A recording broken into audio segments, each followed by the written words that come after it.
Assalamualaikum dear viewers, I am Habib Niazi from American Leicester Senior Section Matric and O Levels.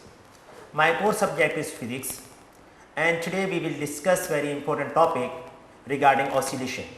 Today our topic of discussion will be damped oscillation. Let's start our lecture. Today topic is damped oscillation. मेरा ये topic matric और O levels दोनों streams के लिए important है. Damped mean to reduce and oscillation means vibratory motion. ऐसी vibratory motion जिसमें amplitude कम होता जा रहा हो उसको हम कहते हैं damped oscillation. ये कैसे होता है और क्यों होता है हम आज इसको डिस्कस करेंगे. ये जो क्वेश्चन है हमारा damped oscillation से रिलेटेड, ये लाहौर बोर्ड में 2016 में आ चुका है जबकि सरगोदा बोर्ड में 2017 में आ चुका है. What are damped oscillation? पहले हमने इसकी डेफिनेशन लिखनी है. How damping progressively reduces the amplitude of oscillation. फिर हमने बताना है कि एम्पलीट्यूड कैसे कम होती है और इन द एंड जो थर्ड पार्ट है वो है कि हमने इसकी एप्लीकेशन लिखनी है. Damped oscillation की सबसे पहले डेफिनेशन देखेंगे हम. The oscillation of a system in the presence of some resistive force are called damped oscillation. कैसे?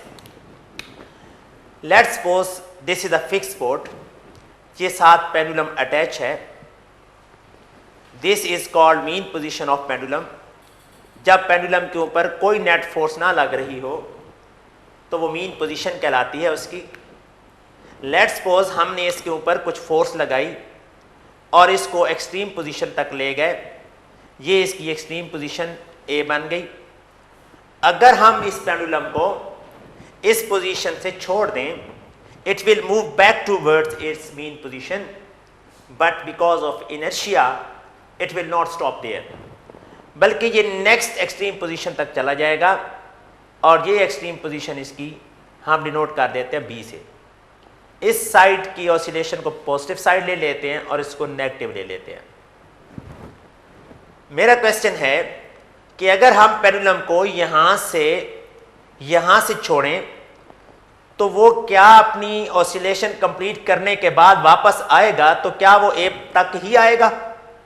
नहीं, बिल्कुल नहीं, बल्कि वो ए से थोड़ा सा पहले वापस मुड़ेगा और जब वो आगे जाएगा तो फिर बी तक नहीं जाएगा बल्कि बी से थोड़ा सा पहले वापस मुड़ेगा. इस तरह ये जो डिस्टेंस है मीन पोजीशन से एक्सट्रीम पोजीशन तक, इसे कहते हैं amplitude. The distance of a vibrating body from mean position to extreme position to either side is called amplitude.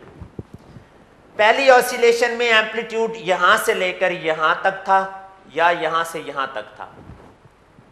दूसरी दफा इसका एम्पलीट्यूड यहां से यहां तक नहीं होगा बल्कि थोड़ा कम होगा. थर्ड टाइम मजीद कम होता जाएगा और इन द एंड एक ऐसी सिचुएशन आएगी कि ये जो वाइब्रेटिंग बॉडी ये मीन पोजीशन पे स्टॉप हो जाएगी. इसका मतलब है कि अगर पेंडुलम ऑसिलेट कर रहा था तो with the passage of time इसका एम्पलीट्यूड कम होता गया. ये एम्पलीट्यूड कम क्यों हुआ? इसलिए कि इस पेंडुलम के ऊपर कुछ रेजिस्टिव फोर्सेस लग रही थी. कौन कौन सी? Air friction, gravitational pull of the earth, जिसकी वजह से इसकी जो ऑसिलेशन है with the passage of time कम हो रही थी. ऐसी फोर्सेस जो वाइब्रेटिंग बॉडी की ऑसिलेशन को with the passage of time कम करें, उन फोर्सेस को कहते हैं रेजिस्टिव फोर्सेस.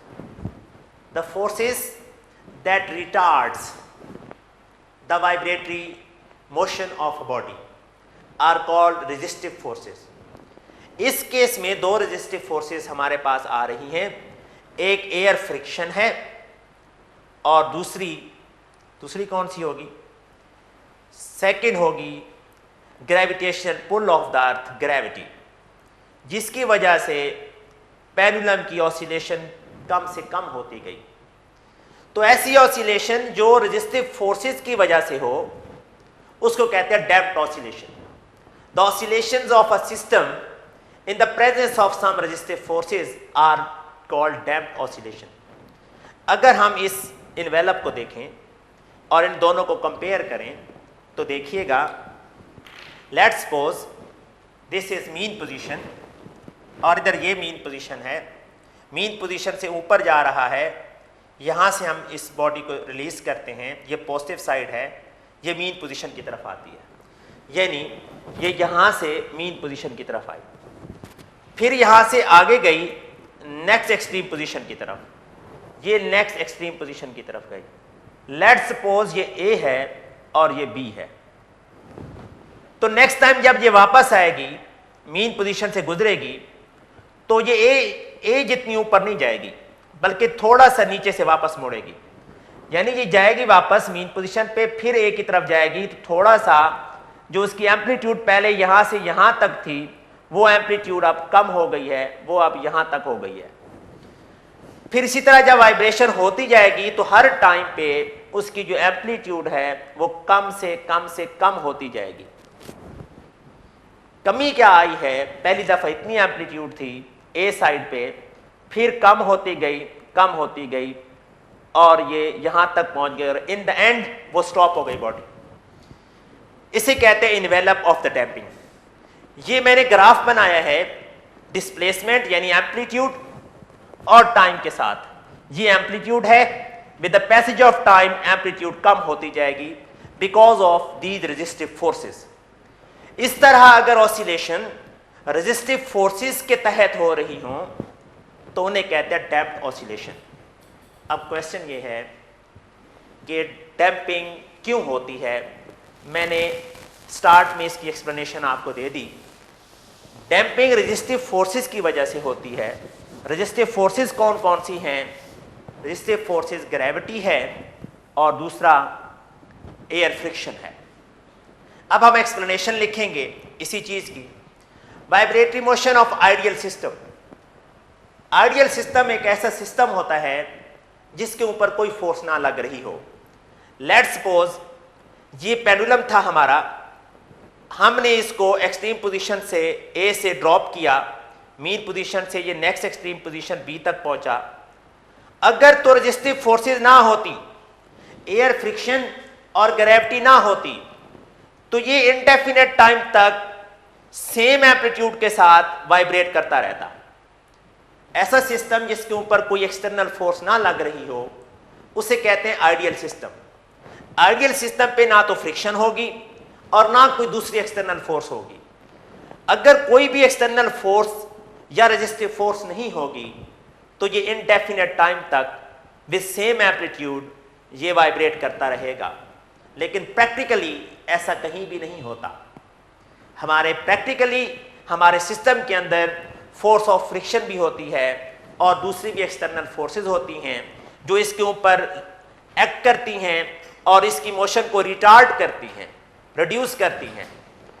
तो ये जो पेंडुलम है वो इनडेफिनेट टाइम तक वाइब्रेट नहीं करता, बल्कि कुछ टाइम के बाद वो अपनी मीन पोजीशन पे in the state of rest आ जाता है। अगर तो ये रिटार्डिंग फोर्सेस ना हो, रेजिस्टिव फोर्सेस ना हो, तो सिस्टम आइडियल कहलाएगा और उसकी जो ऑसिलेशन है वो इनडेफिनेट टाइम तक होगी।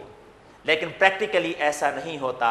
हमारे सिस्टम के अंदर फोर्स ऑफ फ्रिक्शन जो है वो इसकी मैकेनिकल एनर्जी को कम करती है और उसको हीट एनर्जी में कन्वर्ट करती है।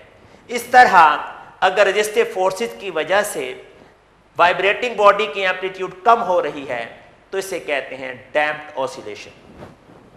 डैम्पिंग की वजह से amplitude with the passage of time कम होती है। अब सवाल यह है कि ये डैम्प्ड ऑसिलेशन कहाँ यूज होती है।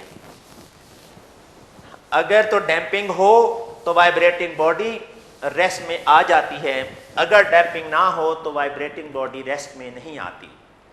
ये डैम्पिंग का कॉन्सेप्ट ये गाड़ियों के अंदर यूज होता है, शॉक एब्जॉर्बर्स के अंदर, जिसमें गाड़ियों पे जब जंप लगता है तो गाड़ी जो है वाइब्रेट करती है, लेकिन वो एक थोड़े से टाइम के लिए वाइब्रेट करती है, फिर in the state of rest आ जाती है।